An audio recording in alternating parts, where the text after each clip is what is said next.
Piny owacho golo chik ne apisa mag loch nanga mondo konye neno ni jo Kenya ondikore e okumba manyien mar thieth ma nengone ogonyore mong'ere kaka SHA machako tich ayanga juma manyien ka gitiyo machiegni kod migawo mar thieth. Apisago nyisi ni mondo oti kod okenge ema ne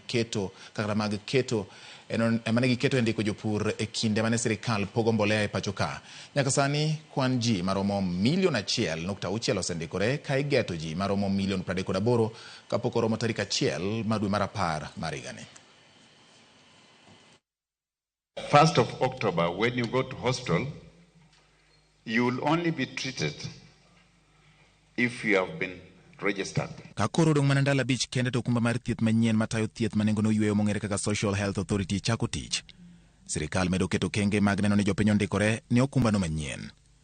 E romo mobedo e kind migawo mar thieth kod migawo mar arita ma pacho ka, jotend loch nanga oket ting' e lwetgi mar neno ni jopiny ondikore ni chenro no. We through Ngao supported very efficiently the registration of farmers for the distribution of fertilizer, where we enrolled over 6.5 million farmers in record time and saved the country hundreds of millions, or is it billions actually, which had been proposed by consultants.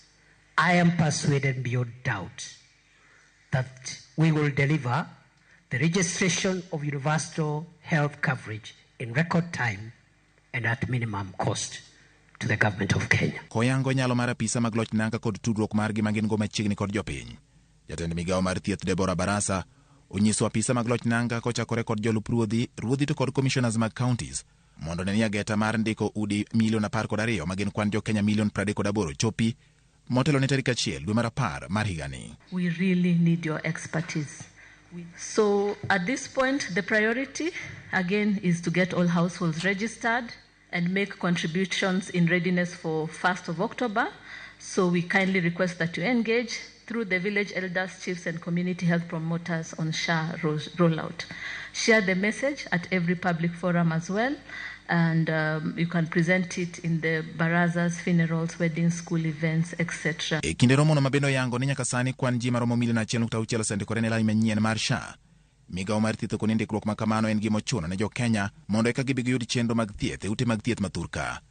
E kinde no migawo mar arita onyiso jotend arita e kor gwenge ni oikre ne chiwo ripot margi pile ka pile kaka oganda ndikore ne chenro no mar SHA. Every regional commissioner will be responsible for their region. The returns from your region, which must be provided daily, will be your responsibility. Every county commissioner, the same. Every DCC, the same. Why are we making registration compulsory? We want all Kenyans to register so that they can access the primary healthcare fund at level 2 and level 3.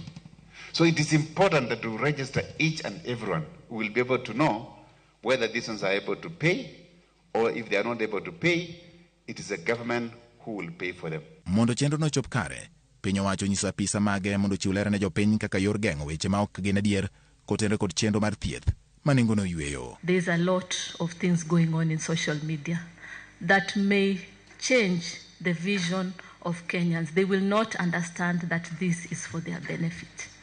We need you to inform them that SHA is for their benefit. Kakoro ndalo medo ng'adore motelo ne chako tich ayanga mar okumba mar thieth mar SHA. Chiwruok mar sirikal en ni oganda ondikore ni okumba no manyien mar neno ni chako tich ayanga kaka no chan.